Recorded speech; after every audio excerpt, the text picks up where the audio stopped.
Ang kagandahan po kasi sa sistema namin, yun nga nabanggit ni Sir B-Boy, meron kaming indoor, 3 weeks namin nilalagay doon. Namomonitor namin sila, yung temperature doon sa loob ng indoor.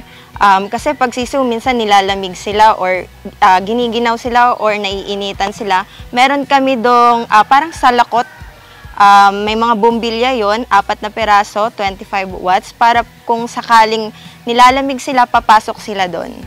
And then kung naiinitan naman sila, lalabas lang sila sa may yard nila. Kadalasan din ang ginagawa namin pag nasa indoor pa sila, nag-start na rin kami mga magbakuna, magbigay ng mga vitamins sa kanila. Tapos pag nagpapa-inom din kami sa mga sisiw, nag-umpisa kami sa mababa, papataas ng papataas para maiwasan din yung matapakan nila, yung painuman. After 3 weeks, nilalabas na namin sila sa outdoor brooder para masanay sila sa hangin.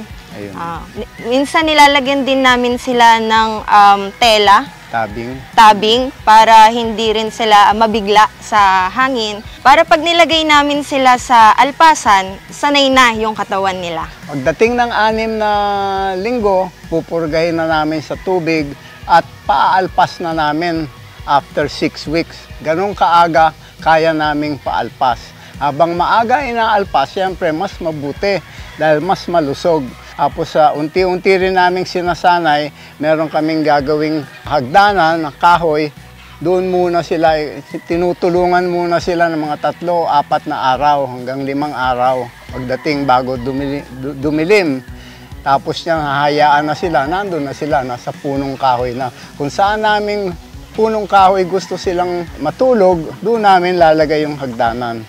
Tapos makalipas ng mga 6-7 araw, nandun na sila sa taas. Sa kaling naman namin, pagkapisa pa lang makikita naman na natin sa mga sisiw kung may diferensya ba or kung may medyo mahina-hina.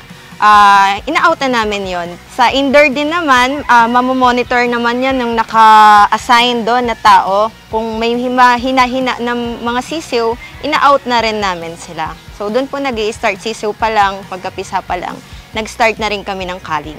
Day 1, ang big pakain namin, Infinity 1 or Chick Booster. 3 weeks sa indoor brooder. Puro yun lang ang binibigay namin. Pag nilagay na namin sa outdoor brooder, hahaluan na namin ng corn grits para unti-unti na masana yung kanilang balon-balunan, bituka na tumanggap ng may matitigas. At tumitigas din yung muscle nila, gumaganda, lumalakas din. Doon namin inuumpisahan para din masanay na ng konti. Kasi pag inalpas na namin sa range, sa alpasan, doon na namin nahaluan ng conditioner grains para sa ganon, masanay na yung katawan nila.